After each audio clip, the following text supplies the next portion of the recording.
welcome to the 40th edition of Marex Maritime News.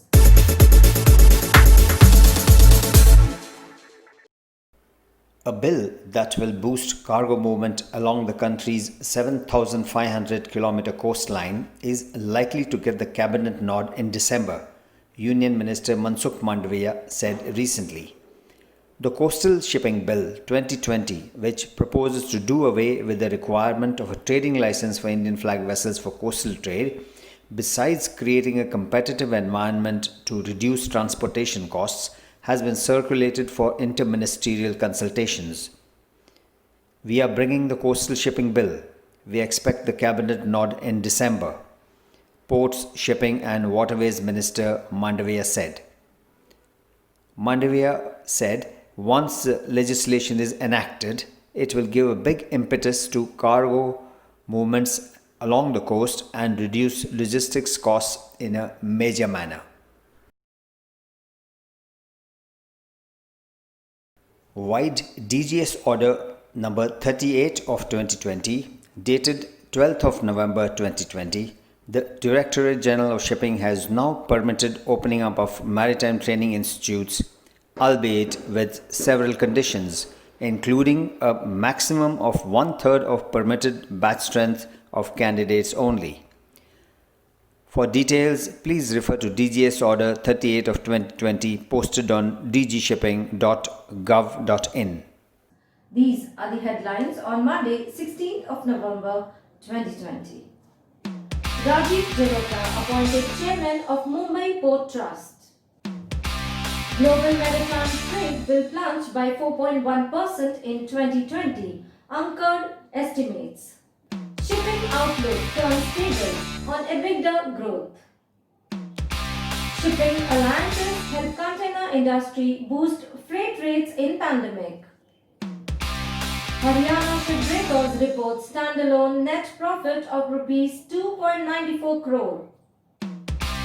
Petronet LNG Limited declares special interim dividend for 2020-21.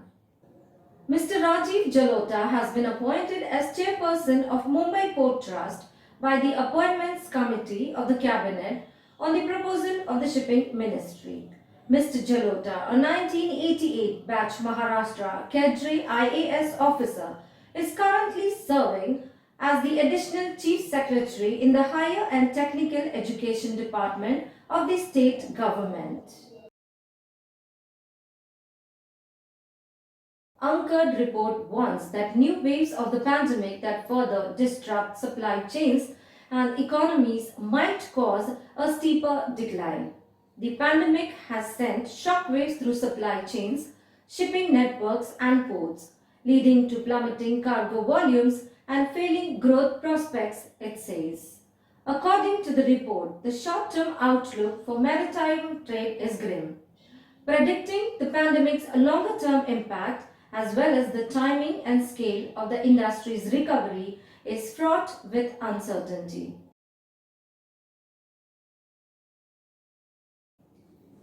The global shipping industry is on course to perform better overall than had been previously expected this year. We can expect the aggregate EBITDA of the shipping companies globally to grow by 3% to 5% in 2021. Driven by a recovery in the dry bulk segment from pandemic lows and the continuance of good market fundamentals for container shipping. However, this is tempered by a likely decline in EBITDA in the tanker segment next year because of tough comparisons with record charter rates in the first half of 2020.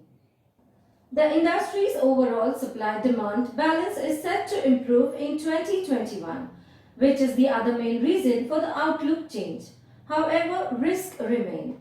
A 10-year global economic recovery has taken hold, but ongoing pandemic fears and a resurgence in coronavirus infections in some major economies could hinder a recovery in demand for shipping services in 2021. The outlook for the global shipping industry had been negative since March 2020.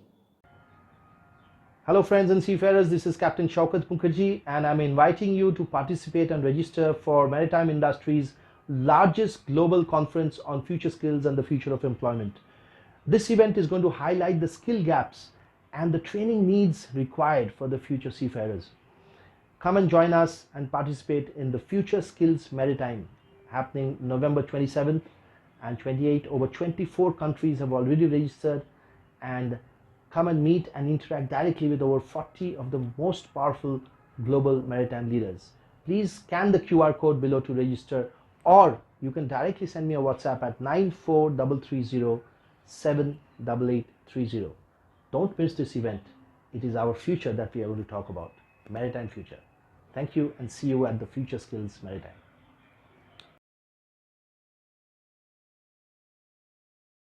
Container shipping has sailed through the coronavirus pandemic largely unscathed, as ship-sharing alliances and supply curbs to plaster freight trades have helped operators to offset tepid trading demand.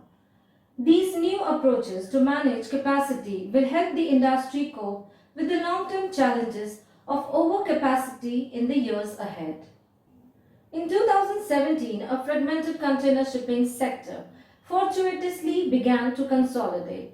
This culminated in the reaction of three key alliances encompassing more than 80% of the market. Heavyweights AP, Maersk and Mediterranean Shipping Company joined forces as part of the 2M Pact. CMA CGM, COSCO and Evergreen formed Ocean Alliance, while another set of players including Hapag-Lloyd, ONE and Young Min created the alliance. Net profit of Haryana shipbreakers reported to Rs 2.94 crore in the quarter ended September 2020 as against net loss of Rs 1.69 crore during the previous quarter ended September 2019. Sales declined 25.69% to Rs 19.61 crore in the quarter ended September 2020 as against Rs 26.39 crore during the previous quarter ended September 2019. The Board of Directors of Petronet LNG Limited, in its meeting held on 11th of November 2020, has inter alia approved the unaudited financial results of the company for the quarter half-year ended 30th September 2020.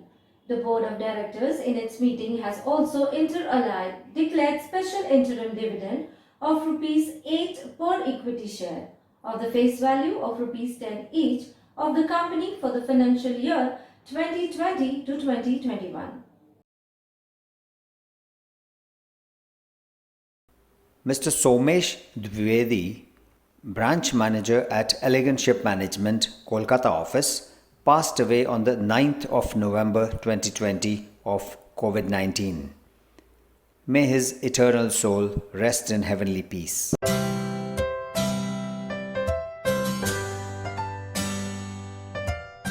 Tangier Med, the Moroccan gateway port and transshipment hub built in 2007, has won international recognition for its operational services.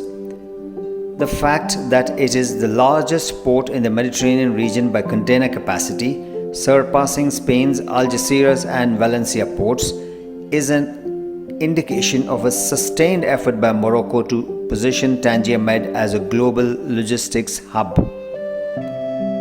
In 2019, it attained a capacity to handle 9 million TEU and was ranked the 35th busiest container terminal in the world by Lloyd's list. Tangier Med outranked some of the more developed ports in this ranking, among them the Port of Panama Canal, Felixstowe, and the ports of Seattle and Savannah in the United States. Next year marks the beginning of what the United Nations hopes will be a pivotal decade for the global ocean. The UN is mounting a massive operation to try to raise awareness of the many problems it faces and to harness the scientific research to solve them.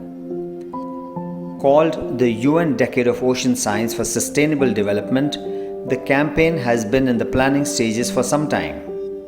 Much remains to be finalized, not least the formal choice of which specific issues to address and finding ways to do so. But last month, the project kicked off by publishing its first call for ideas for programs, projects, or activities that could be carried out under its banner. Beginning over a decade ago, in response to powerful winds destroying wind turbines, Japanese researchers began developing wind turbines capable of operating during typhoon force winds. More recently, however, General Electric has begun developing typhoon capable wind turbines. There is potential to adapt some typhoon capable wind turbines to maritime propulsion and especially for sailing directly into headwinds. Stay safe, stay healthy.